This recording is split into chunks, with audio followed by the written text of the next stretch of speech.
उत्तर प्रदेश, वहां पर भी आज वोटिंग हो रही है और उत्तर प्रदेश की कन्नौज की जो सीट है वो बेहद खास इसलिए हो जाती है क्योंकि समाजवादी पार्टी के मुखिया अखिलेश यादव खुद चुनाव मैदान में उतरे हैं समाजवादी पार्टी की साख बचाने के लिए। इसी सीट का सियासी समीकरण पहले जानते हैं शीरीन से।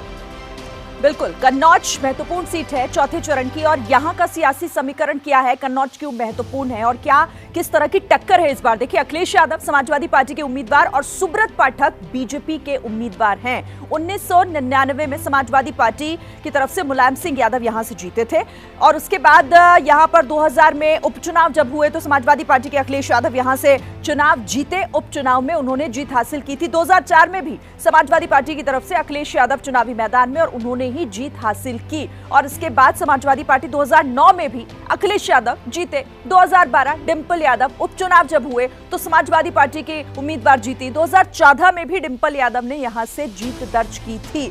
सुब्रत पाठक हालांकि इसके बाद 2019 में यहां से जीते और अब देखिए जिस तरीके का मुकाबला कन्नौज में है, ये टक्कर जो है वो देखना होगा कि कौन जीतता है।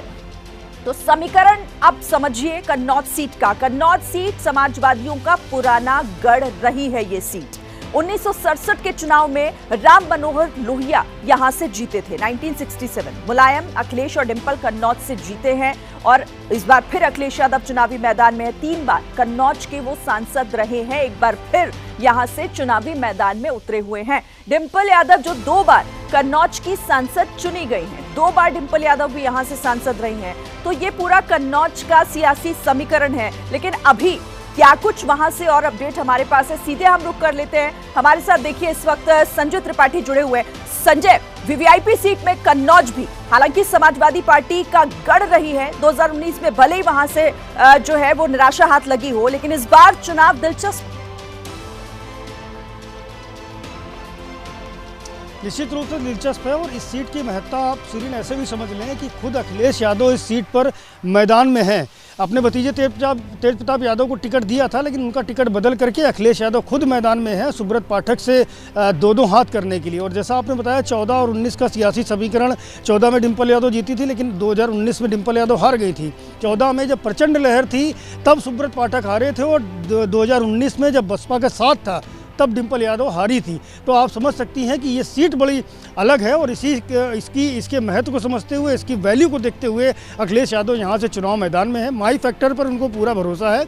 मुस्लिम यादव समीकरण उनके साथ है, ऐसा उनका दावा है। और जो अदर ओबीसी है, नॉन यादव वोटर्स हैं, उस पर भी वो लगातार डोरे डाल रहे हैं, लगातार चुनाव प्रचार कर रहे हैं।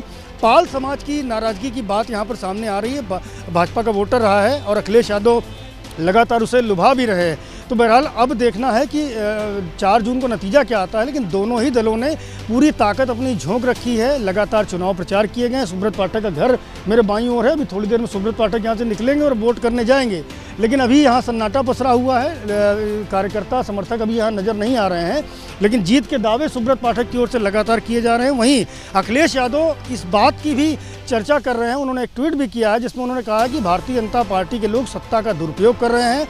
वो कन्नौज सहित अन्य जो लोकसभा सीटें हैं वहाँ के वोटरों को मतदान केंद्र पर जाने से रोक रहे हैं। ये बड़ा आरोप उन्होंने लगाया है। ठीक है संजय, नजर बनाकर रखिए। तो देखिए जैसे ही सुब्रत पाठक बाहर निकलेंगे वोट डालने के लिए, संजय त्रिपाठी उनका भी रुख करेंगे। और इस बीच मैं आपको बता दूं कि कन्नौज जो इत्र नगरी है, वहां की सियासी खुशबू तो आपने जान ली। अब जरा हैदराबाद आपको लेकर चलेंगे, जहां पर एआईएमआईएम का गढ़ मतलब ओवैसी खानदान की पकड़ लगातार 1984 से बनी हुई है। 6 बार पिता सुल्तान सलाउद्दीन ओवैसी हैदराबाद की सीट पर जीते, 4 बार जीत चुके हैं असदुद्दीन ओवैसी और 5वीं बार अब वो चुनाव मैदान में ताल ठोक रहे हैं। सीधे आपको लेकर चलते हैं ग्राउंड से। आशीष हमारे सहयोगी इस वक्त हमारे साथ मौजूद है और जरा जानते हैं आशीष से, आज हैदराबाद 7 बजे वोटिंग शुरू हो गई है, तस्वीर क्या है इस समय आशीष? जी रुबाना, आपने बिल्कुल सही कहा, वोटिंग शुरू हो गई। आप देख सकते हैं हमारे पीछे ये वोटिंग स्टेशन है। ये चवेला पार्लियामेंट्री कॉन्स्टिट्यूंसी है। खास बात ये है कि इस कॉन्स्टिट्यूंसी में ही इस पोलिंग स्टेशन पे असदुद्दीन ओवैसी एआईएम प्रमुख, उसके अलावा हैदराबाद के सांसद, उनका वोटिंग है। एक यहाँ दिलचस्प बात यह है कि इस पोलिंग स्टेशन पे हालांकि ये चवेला पार्लियामेंट्री कॉन्स्टिट्यूंसी में आता है। यहाँ एमआईएम ने अपना कोई कैंडिडेट खड़ा नहीं किया हुआ। यहाँ पर उनकी वोटिंग है एमआईएम प्रमुख की, लेकिन यहाँ पर उनका कोई कैंडिडेट नहीं है। इस पार्लियामेंट्री कॉन्स्टिट्यूंसी में तेलंगाना में बीजेपी के सबसे धनाढ़ उम्मीदवार हैं। 4500 करोड़ से ज़्यादा की उन्होंने संपत्ति बताई है इलेक्शन कमीशन को। कोंडा विश्वेश्वर रेड्डी वो यहाँ पर कैंडिडेट हैं। उसके अलावा डॉक्टर रंजीत रेड्डी हैं, वो बीआरएस के में पहले सांसद थे, मौजूदा सांसद बीआरएस से थे, लेकिन उन्होंने कांग्रेस ज्वाइन कर लिया और कांग्रेस ने उनको टिकट दिया हुआ। तो यहाँ कांग्रेस और बीजेपी के बीच में टक्कर है।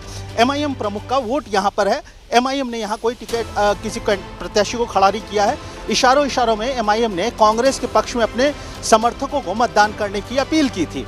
अगर हम बात करें हैदराबाद पार्लियामेंट्री कॉन्स्टिट्यूंसी की, तो इससे लगा हुआ इलाका हैदराबाद पार्लियामेंट्री कॉन्स्टिट्यूंसी का करीब 50 उम्मीदवार मैदान में है। प्रमुख उम्मीदवारों में हैदराबाद के सांसद असदुद्दीन ओवैसी हैं।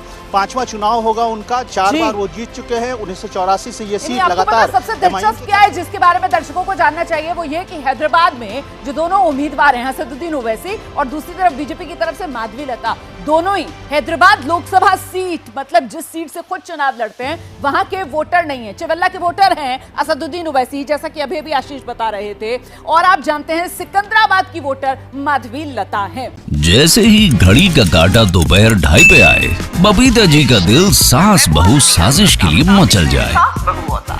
और ये है इनकी बहू, पूरे दिन ऑफिस की टेंशन हो जाए गॉन जब ये करें अपना फेवरेट शो फ्री टाइम पे ऑन।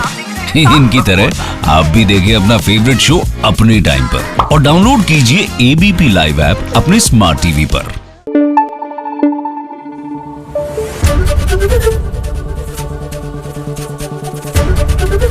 एबीपी न्यूज आपको रखे आगे।